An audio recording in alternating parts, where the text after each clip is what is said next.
네, 규모 5.8 지진의 진앙인 경북 경주는 문화재가 밀집해서 도시 전체가 박물관이라고 할 수 있습니다. 이런 경주에서 지진이 발생하면서 문화재 피해가 조금씩 집계가 되고 있습니다. 현장에 나가 있는 취재기자 연결해서 피해 규모 들어보겠습니다. 자, 차상은 기자. 네, 경주 첨성대에 나와 있습니다. 네, 자, 첨성대 앞에 있는데요. 지금 겉으로 보기에는 큰 문제는 없어 보입니다만 이 정밀 조사가 좀 필요하겠죠? 네, 그렇습니다. 제 뒤로 보이는 게 바로 국보 31호인 첨성대입니다. 어제 발생한 지진 때문에 국립문화재연구소에서 나와서 정밀 계측 조사를 벌였습니다. 혹시나 모를 균열이나 문화재가 파손됐는지 여부를 조사하기 위한 건데요.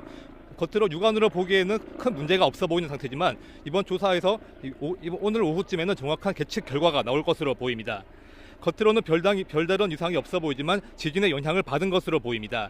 하지만 복원 작업이 필요한 수준인지는 계측 결과를 토대로 정밀 분석 작업을 거쳐야 알 수 있다고 국립문화재연구소 관계자는 설명했습니다. 높이 9.5m인 첨성대는 신라시대 천문을 관측하던 건물입니다. 건축된 지 1400년이 넘은 데다 지진이 발생하기 전부터 북쪽으로 기울어진 상태라 지진 발생 직후 문화재관리당국이 주시하고 있었습니다. 지진 당시 첨성대 전체가 크게 휘청거리는 모습이 관측됐는데 눈으로는 확인하기 힘든 정도의 틈이 벌어진 것 외에는 별다른 이상이 없는 것으로 당국은 보고 있습니다.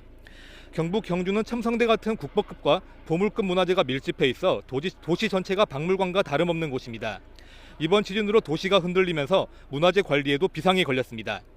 유네스코 세계문화유산인 불국사의 대웅전 기와 여러 장이 진동을 버티지 못하고 떨어져 내렸고 오릉을 둘러싸고 있는 담장 기와 일부도 떨어졌습니다.